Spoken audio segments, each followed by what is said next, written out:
Listo. Entonces, muchachos, como en la anterior clase les mencioné, el cronograma ya iba a cambiar porque iniciamos una nueva fase, que es la fase de planeación. Y entonces, la idea de la clase de hoy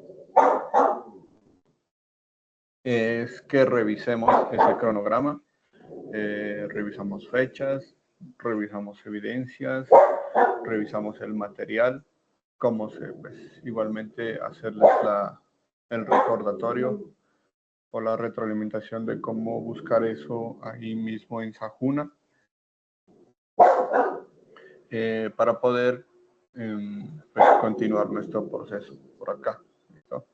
Esta sesión, pues igual están pendientes ustedes a la programación de las sesiones ahí a través de la plataforma. Bueno, entonces les voy a compartir mi pantalla.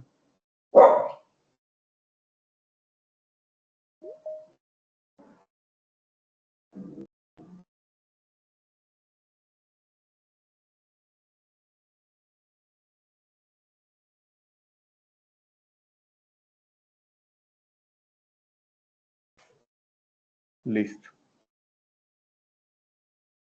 Entonces, me confirman, porfa, ahí están viendo la plataforma de Sajuna.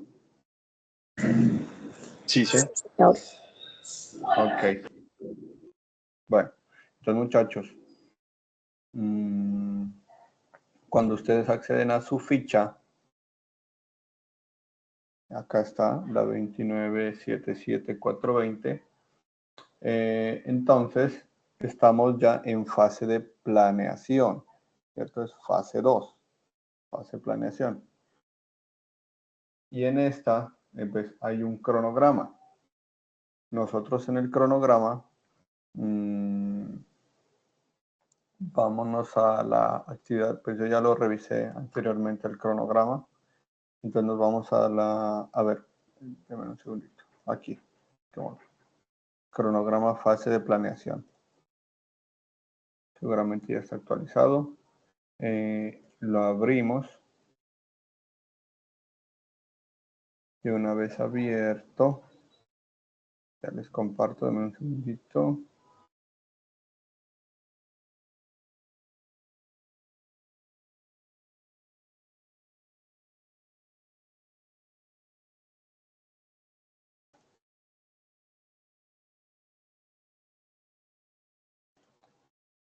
Listo, entonces voy a compartirles toda mi pantalla para no estar. Bueno, entonces una vez descargado, nosotros abrimos ese documento. Aquí está. Y buscamos, pues en ese caso, la actividad de aprendizaje que me corresponde a mí, instructor Edwin Guerrero. ¿Listo? Y aquí está. Entonces tenemos que esta fase inicia el 28 de octubre, termina el 28 de marzo y tenemos asignada la actividad de aprendizaje que tiene que ver con elaborar los artefactos de diseño de software siguiendo las prácticas de la metodología seleccionada. ¿Sí? Y entonces, como ahí está identificado, ya lo hago un poquito más grande. Ahí.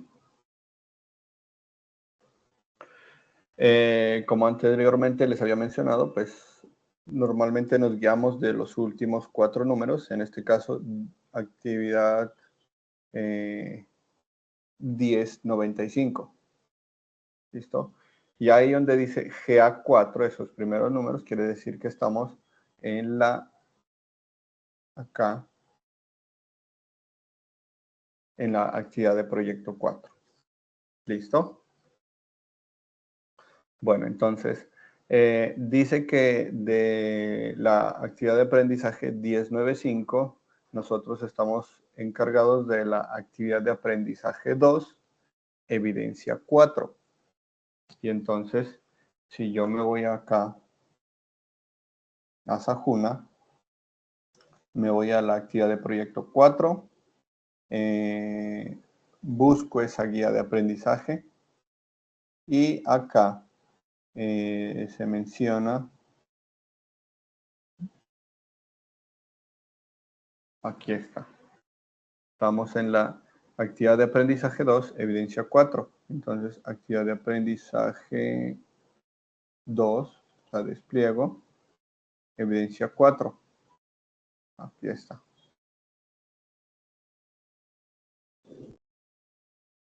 Y al hacerle clic, pues ya yo accedo al espacio para entregar esa evidencia.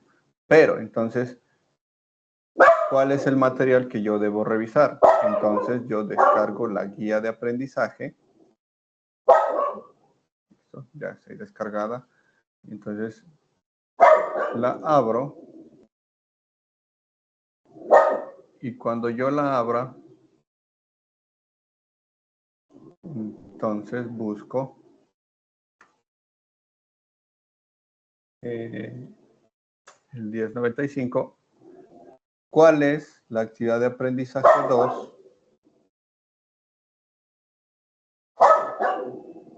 Aquí está.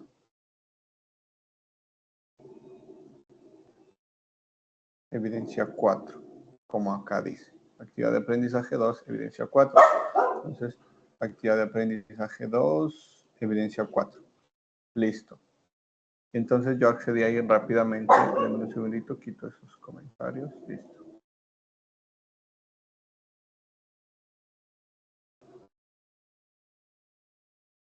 Listo. Entonces dice diagrama de clases del proyecto de software. Nos menciona ahí una pequeña descripción de lo que es el diagrama de clases. Dice que es un tipo de diagramas UML y que traza claramente la estructura de un sistema concreto al modelar. ¿Sí? Por acá, perdón, elementos a tener en cuenta en el diseño. Bueno, aquí estamos hablando de la evidencia. Veamos acá el material de formación. Entonces buscamos el material de formación.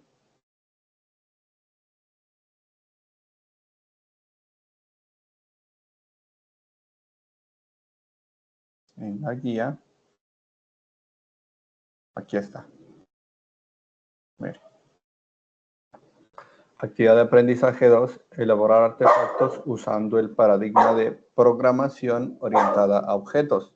De lo que nos interesa el material de formación, que dice que para el desarrollo de esta actividad es importante la lectura y análisis del material de formación, conceptos básicos de programación. Entonces yo me voy a la plataforma Sajuna y aquí donde desplegué la guía, en la parte de arriba en el menú, dice material de formación, busco ese material, conceptos básicos, programación orientada a objetos.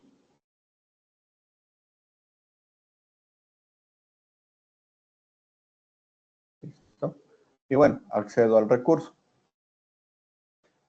Como ya lo sabemos nosotros, pues lo puedo descargar aquí, bajando hacia en el menú lateral izquierdo, pues, en la parte de abajo está la opción para descargar el material y ya accedo a todo ese material. ¿Sí? Entonces,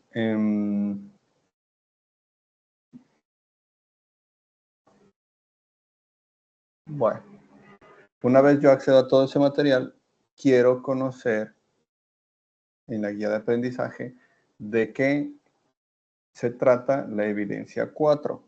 Y entonces nuevamente bajemos hasta la evidencia 4.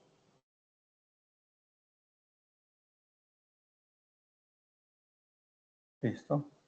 Y entonces dice los elementos a tener en cuenta, estudiar el componente formativo, diseño del modelo conceptual bajo un paradigma orientado a objetos, el diagrama de clases del proyecto, aplicar las buenas prácticas del diseño orientado a objeto, utilizar una herramienta TIC para hacer diagramas, la que ustedes prefieran, y seguir las normas básicas para presentar un documento escrito, es decir, pues una portada, una introducción y unas conclusiones. El documento que se debe entregar es un PDF. ¿Listo? Y luego ya sigue con evidencia 5, que en el cronograma, de acuerdo a pues, lo que está ahí planeado, a lo que les compete conmigo es la evidencia 4. ¿Sí? Continuamos bajando y ya hay una nueva actividad de aprendizaje 3.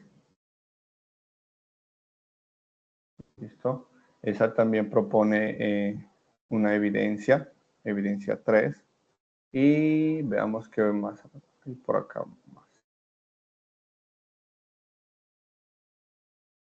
Por acá cambia la actividad de aprendizaje y miren que ahora termina en 10.6.4.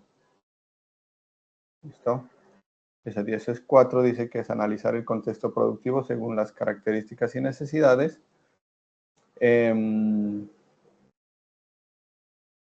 Y la evidencia que tenemos a cargo, pues es la evidencia de desempeño, que es una propuesta de investigación formativa. ¿Listo? Pero entonces, en la guía, denme un segundito, veamos si es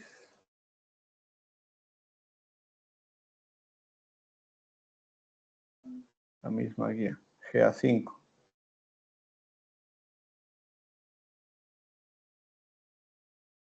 Entonces, si nosotros buscamos en la guía de aprendizaje que en este momento tenemos descargada, no vamos a encontrar esa actividad de aprendizaje porque ya corresponde a otra guía. ¿Sí? Aquí, Diego, tienes la mano levantada. Buenas tardes, instructor. Una pregunta. Lo que pasa es que pues no sé cómo le salga a los demás, pero a mí yo descargué y a mí me sale diferentes y en diferentes páginas y en diferente orden, ¿no? Entonces me queda un poquito complicado. Es más fácil para mí preguntarle, profe, ¿hay alguna evidencia que usted nos diga que no se va a realizar? Así yo creo que sería más fácil en qué enfocarnos, o sea, en qué nos vamos a enfocar y pues nos va a rendir un poco más, ¿no? O sea, para uno ya ir tachando y pues que de pronto no nos pase de pronto un pequeño, ¿cómo decirlo? Un pequeño desorden que hubo pues tanto de nosotros como de instructores el periodo pasado, ¿sí? Entonces, pues sí sería, yo creo que me serviría, profe, o sería más fácil si usted en estos momentos sabe si va a retirar alguna evidencia de ahí o las vamos a hacer todas.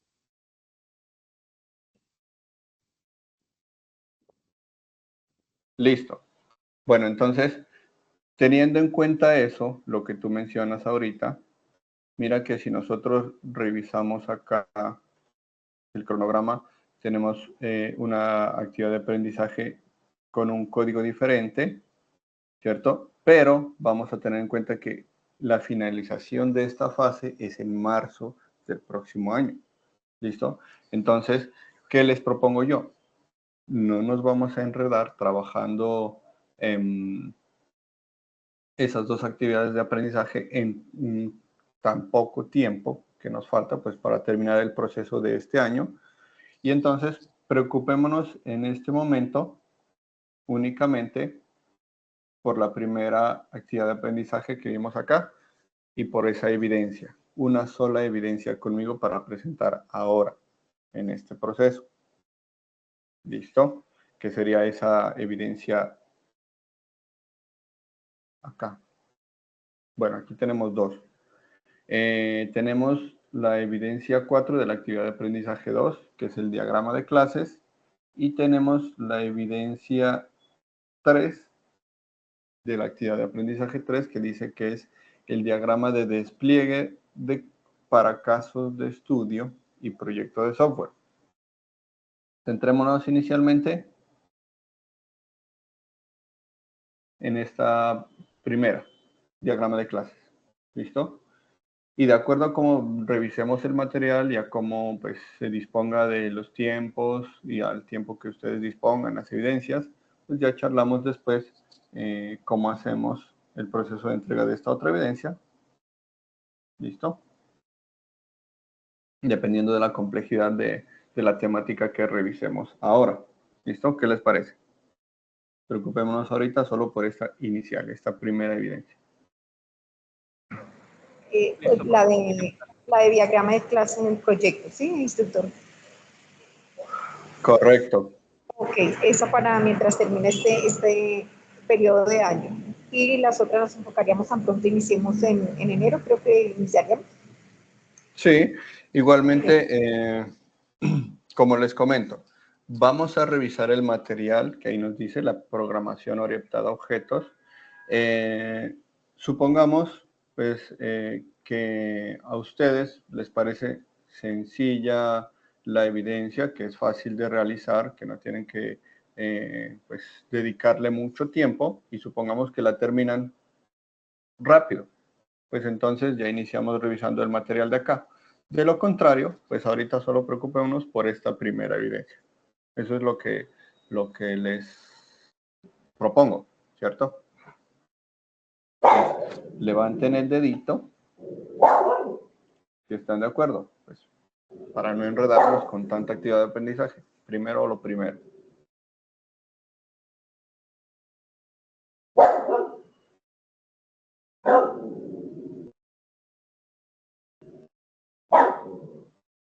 Bueno, vemos 11, apenas 3 han levantado el dedito, no veo los otros.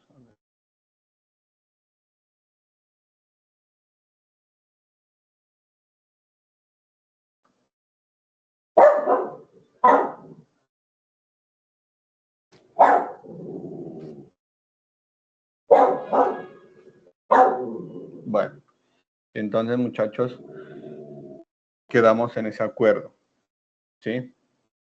Nos preocupamos ahorita por esa primera parte de esa actividad de aprendizaje 2, que está en el cronograma, evidencia 4, ¿sí?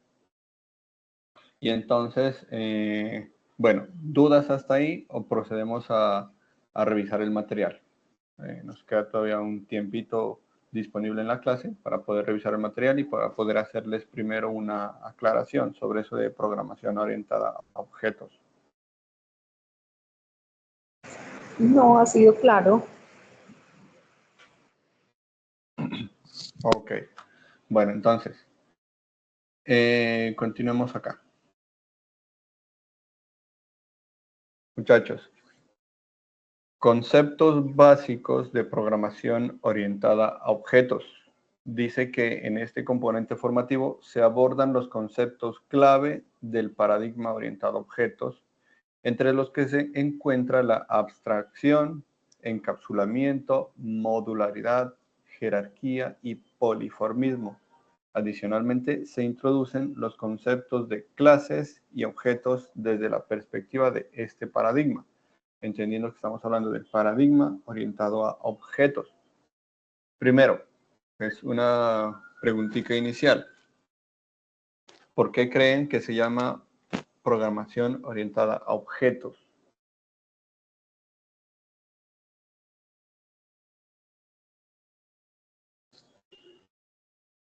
Sin miedo a equivocarse, muchachos, que apenas lo vamos a aprender. Participación. Porque todo lo que se codifica se hace por, digamos, se representa por clases o objetos. Sí. ¿Quién más?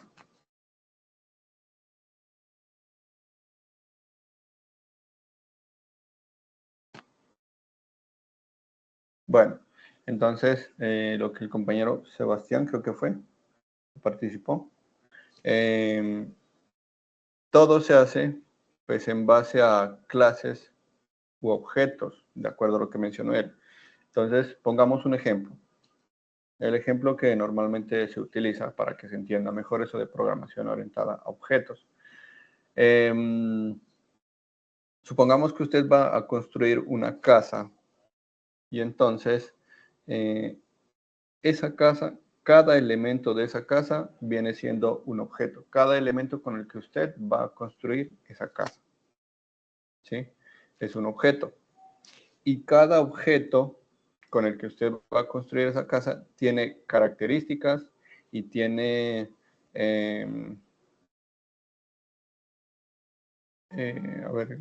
características y comportamientos, por llamarlo de alguna manera. ¿Listo?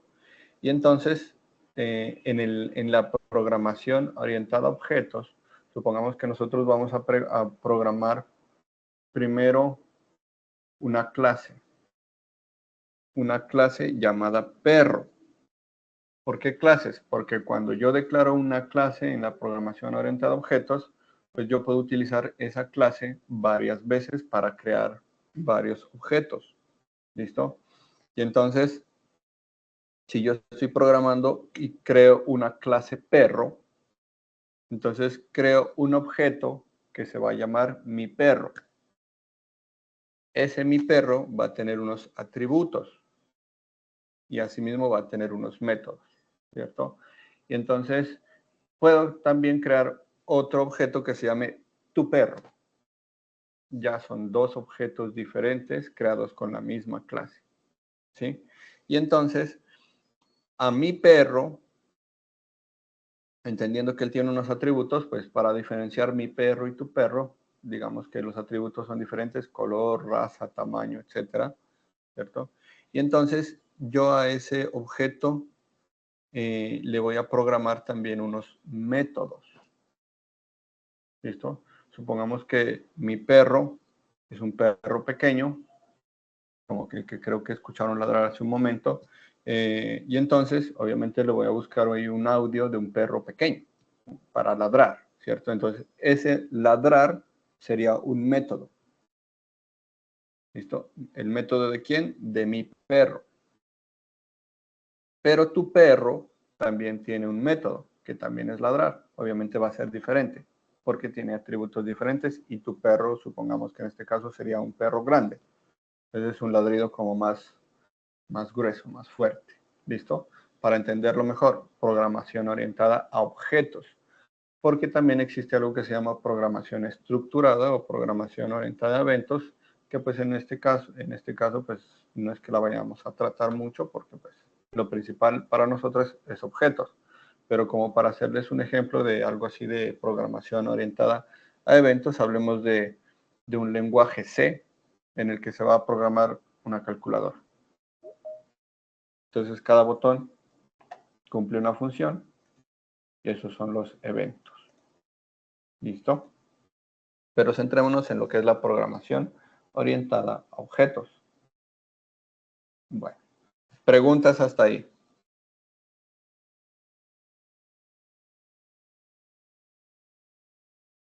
O si hay alguien que quiera darnos un ejemplo adicional, bienvenido sea.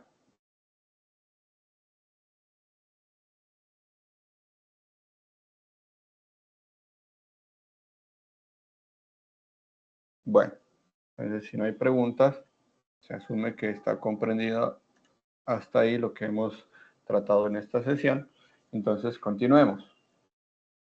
El contenido de esa primera parte de esos conceptos básicos de programación orientada a objetos tiene que ver primero con el paradigma orientado a objetos y las clases de objetos, que es lo que yo les había mencionado ahorita en el ejemplo, ¿cierto? Entonces, veamos ese contenido. Y entonces dice que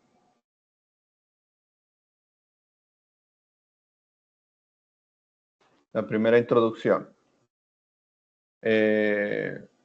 Muchachos, compañerito que me quiera ayudar leyendo esa primera parte. Lo voy a ampliar un poco.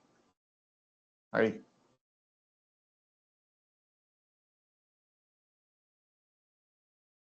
Si quiere yo le ayudo, profe. Dale, gracias. Ya desactivo mi micrófono.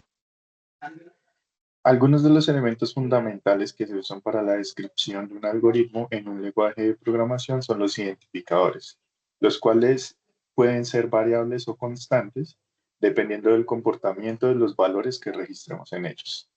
Estos identificadores se comportan principalmente de tres elementos: nombre del identificador, valor almacenado y posición física de la memoria donde se encuentra.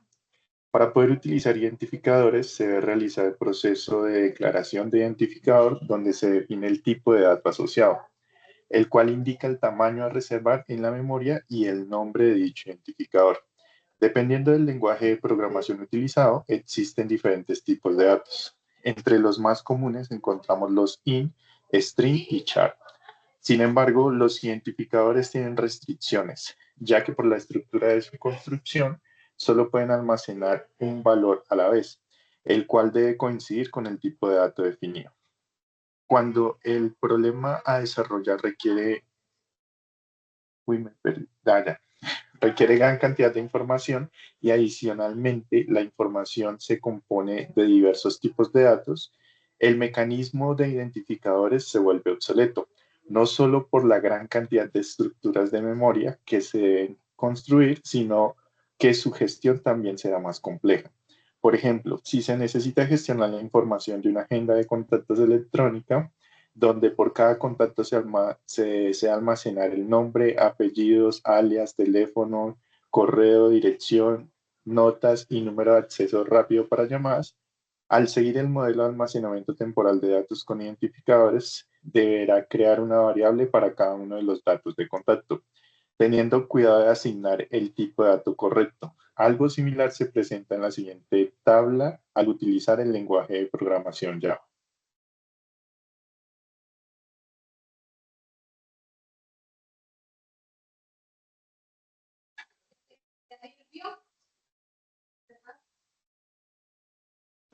Listo. Bueno, entonces, nos habla aquí algo similar se presenta en la siguiente tabla. Antes de ver esa tabla, yo quiero hacerles una pregunta. Por acá nos habla de variables y constantes. ¿Quién me puede ayudar? ¿O qué saben ustedes de qué es una variable y qué es una constante?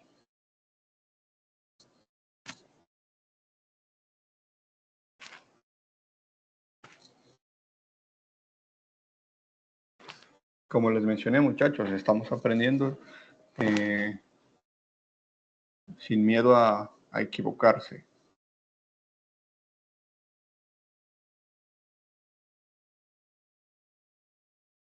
Una variable es algo que puede cambiar en cierta circunstancia y una constante es algo que se mantiene igual. Correcto. Entonces la misma palabra lo está diciendo, ¿cierto? Variable, algo que cambia de valor, es un dato o un objeto o algo que se declara cuando estamos programando y que normalmente cambia de valor. Y constante, algo que no cambia. Y entonces, eso que están viendo ahorita en pantalla vendría siendo variable o constante. Como están declaradas, serían variables. Correcto. Serían variables. ¿Por qué? Porque pues, estamos hablando de que se van a almacenar una agenda y entonces en esa agenda vamos a almacenar unos 500 datos o unos 1000 datos, pues son variables. Y esa variable almacena un dato diferente porque todos nos llamamos diferente, nombres, apellidos, alias, teléfono, variables porque los datos cambian. ¿Listo? Bueno. Y entonces acá está la imagen que dice proyectando gráficamente lo que pasa en la memoria del computador donde se está realizando el proceso de declaración de variables. Se podría ver algo similar a lo que representa la siguiente figura. Y ahí tenemos una figura, ¿listo? Que nos está representando eso que nos mencioné anteriormente. Ahora, ¿qué nos dice acá? Dice, cada identificador definido es como una caja donde se pueden almacenar datos. Cada caja se reconoce fácilmente por medio del nombre del identificador asignado. El tamaño de cada caja puede ser diferente y estar determinado por el tipo de dato asociado. Por ejemplo, si es un nombre, va a utilizar muchos más bits, que es un dato numérico. La edad, por ejemplo, son menos bits porque nadie tiene más de 900 años o 999, si hablamos de 3 dígitos, ¿cierto? Entonces, a eso se refiere acá. Adicionalmente, cada caja tiene asociada una dirección de memoria dentro del equipo donde se ejecuta. Estas son posiciones temporales y cada vez que se ejecute ese proceso, las cajas asumirán posiciones de memoria diferentes. Como se puede observar en la figura anterior, cada identificador tendrá una posición de memoria y dependiendo del espacio disponible en la memoria, podrían quedar o no posiciones consecutivas. Adicionalmente, todos esos elementos que parecen dispersos en conjunto representan una única información. Un contacto en la agenda electrónica. El panorama se vuelve un poco más complejo en la memoria del equipo si el proyecto tuviera que administrar 5.000 contactos y se siguiera utilizando identificadores. Y entonces nos menciona, al tener problemas cada vez más complejos y grandes cantidades de datos, se requieren mejores mecanismos para gestionar los datos y es a partir de este escenario que surge la programación orientada a objetos, como un paradigma que busca aproximar el manejo de la información desde la forma como es procesada internamente en los programas a cómo realmente se representa en la vida cotidiana. Entonces nos menciona que en los siguientes apartados se profundizará sobre conceptos en los que se fundamenta el paradigma y luego se examinarán en detalle algunos de los elementos centrales que se utilizan para implementar el paradigma. Entonces, en resumidas cuentas, pues si no existiera esa programación orientada a objetos, no podríamos crear clases, no tendríamos métodos, no tendríamos atributos, cosas pues, que hacen que el programa funcione mejor, ¿cierto? Porque si no, en lugar de clases, métodos y atributos, tendría yo que estar creando diferentes variables para todo y obviamente pues en programación para 5.000 contactos, como en el ejemplo acá, pues vamos a tener que crear 1.000 variables e identificar una de esas variables para relacionarla o para algún proceso adicional, pues se va a hacer un poco más complejo. Mientras que si utilizamos esas clases, esos métodos, esos objetos, esos atributos, pues es mucho más sencillo. ¿Sí? Preguntas hasta ahí, muchachos.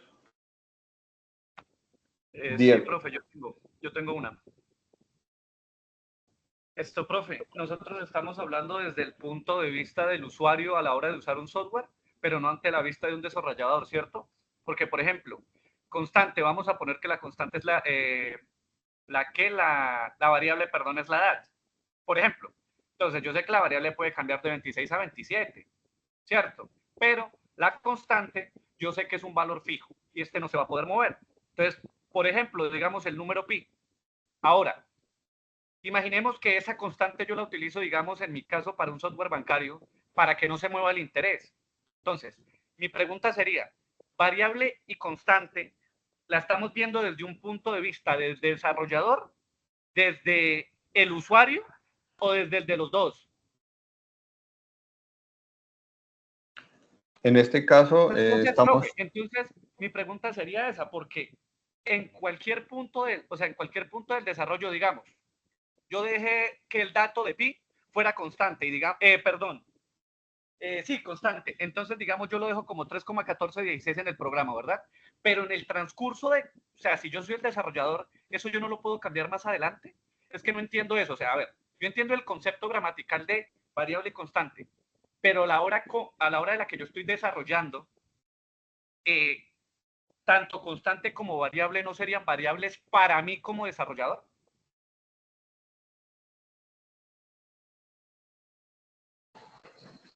Sí, estás en lo correcto. Para ti serían variables como desarrollador, pero como lo estás mencionando, vas a declarar una constante que normalmente, pues si hablamos del número pi, prácticamente ese no va a cambiar, ¿cierto? Ese no va a cambiar y lo dejamos en 3,14, 16 si quiere, ¿cierto? Esa variable nunca va a cambiar. Entonces, la vas a tú como desarrollador, la vas a declarar como constante y los datos con los que vayas a trabajar, ese pi, o con los que vayas a hacer cálculos utilizando esa constante pi, van a ser variables. En este caso, no estamos hablando de la perspectiva del usuario, sino de la perspectiva del desarrollador, pero teniendo en cuenta, pues, los métodos que se van a trabajar con cada una de esas, con cada uno de esos objetos que se declare. ¿Listo? Porque, pues, como tú dices, como desarrollador, para mí todas van a ser variables porque yo las puedo cambiar, ¿cierto? Pero van a haber datos que obligatoriamente tienen que ser constantes. Entonces, estamos desde el punto de desarrollador. Listo, profe, muchísimas gracias. Muy amable, ya entendí. Vale. Y la otra, pues, supongamos que hay otro ejemplo que el IVA, ¿cierto? Pues el IVA todo un año, supongamos que fuera todo un año, va a ser un valor constante. Al otro año cambia, y entonces tú como desarrollador tienes que entrar, ingresar al código o al backend y cambiar ese dato, ¿cierto?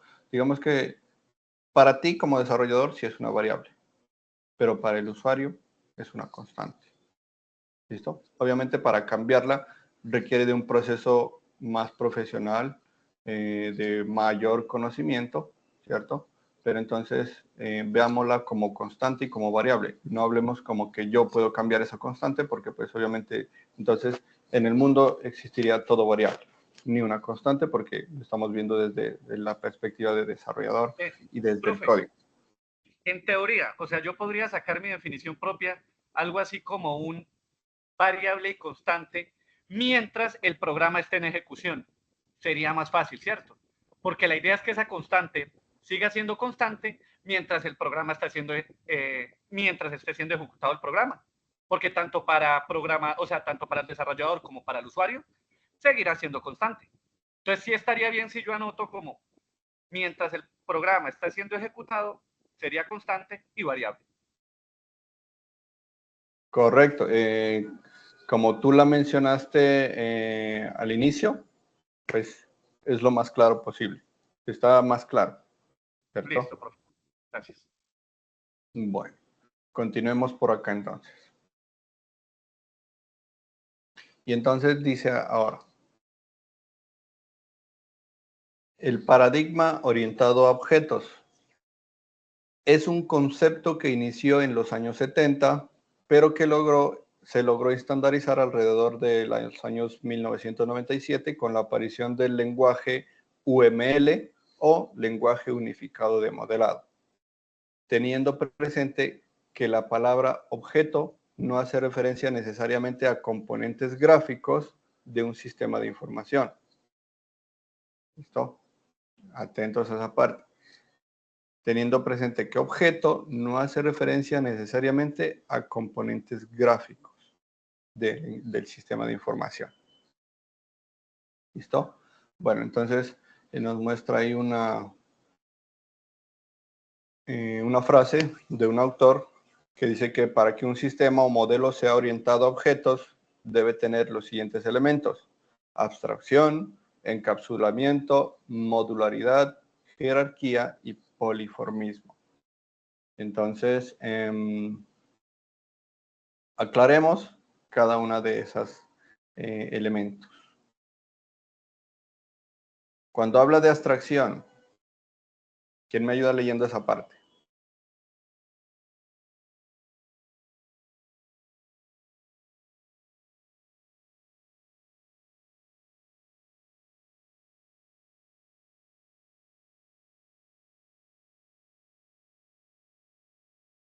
Un hito a la vez. Yo, profe, yo leo esa parte. Vale, ayúdame, por favor. La abstracción es un proceso natural del ser humano y consistente esencialmente en la identificación de características claves según el contexto y conocimiento de las personas. De tal forma se constituye en el medio mediante el cual se enfrentan los problemas complejos para extraer las características esenciales y posteriormente representar dichas características en objetos. Aguilar, 1998. La abstracción se enfoca en la vida externa de los elementos, lo cual permite separar su comportamiento esencial de su implementación e ignorar detalles internos. Mediante la abstracción hay un énfasis en el qué es y qué hace algo y no en el cómo debe implementarse o cómo funciona algo. Aguilar, 2021. Listo, entonces, en resumidas cuentas, abstracción está hablando de identificar características. ¿Listo? Ahora sí, veamos este video acá.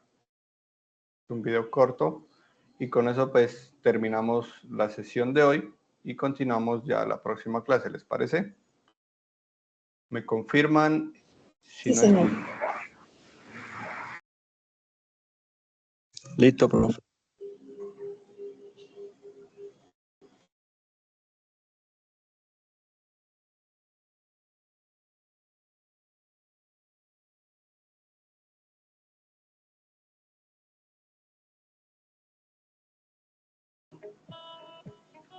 Abstracción. En diferentes escenarios se aplican ciertos niveles de abstracción. Por ejemplo, a la hora de decir qué teléfono celular se desea comprar.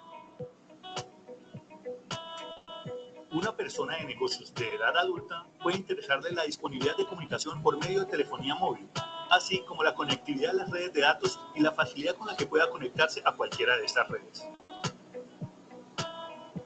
Probablemente una persona más joven, por ejemplo, un adolescente, podría interesarle más las capacidades para soportar diferentes tipos de archivos multimedia y la velocidad con la que se puedan ejecutar juegos. Una persona que desarrolle software móviles podría interesarle más otras características como el tipo de sistema operativo, la interoperabilidad con los sensores disponibles y cosas de ese estilo. Lo que se busca ahora es llevar ese mismo proceso para entender la esencia de los problemas complejos a desarrollar y construir a partir de estas abstracciones, que representan todos los elementos involucrados.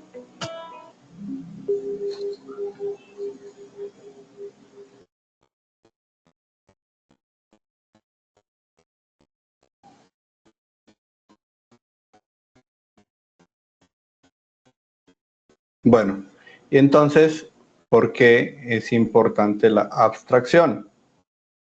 De acuerdo a ese video corto.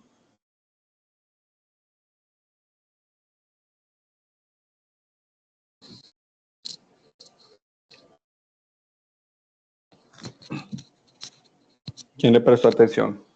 Porque es importante saber eso de abstracción. ¿Qué se imaginan? ¿Qué creen?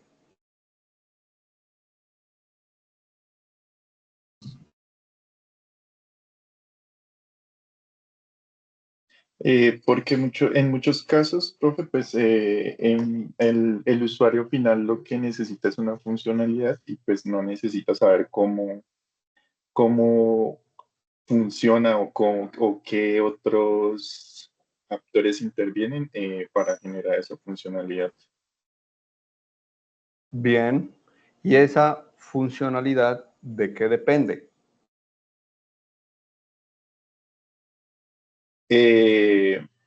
Depende, pues en este caso, valga la redundancia, dependería de abstracciones. Digamos, por ejemplo, una vista no sé, de, de una página para geolocalización. Digamos, tú sabes que tú ingresas a la página y puedes ver el mapa, pero pues tú no sabes cómo se obtienen esos datos, si es por medio de un satélite o si es por medio, no sé, de algún escaneo que se haga constantemente a ciertos lugares. Entonces, pues esa sería la abstracción ahí. O sea, puedes ver la funcionalidad que sería ver un mapa de una zona, pero tú no sabrías en sí cómo hacer por debajo. Bueno, bien, muy bien. Entonces, como me dijiste, depende de qué, de abstracciones, valga la redundancia ahí, y las abstracciones que son características, como ya lo dijimos. ¿Y características de qué? Pues de qué va a funcionar y dónde va a funcionar, ¿cierto? Pues en resumidas cuentas, ¿sí? Entonces, importante ese primer elemento de la programación orientada a objetos, que es la abstracción. Entonces, muchachos, la próxima clase continuamos ya revisando el siguiente material y pues ya hacemos las aclaraciones que se den. Bueno.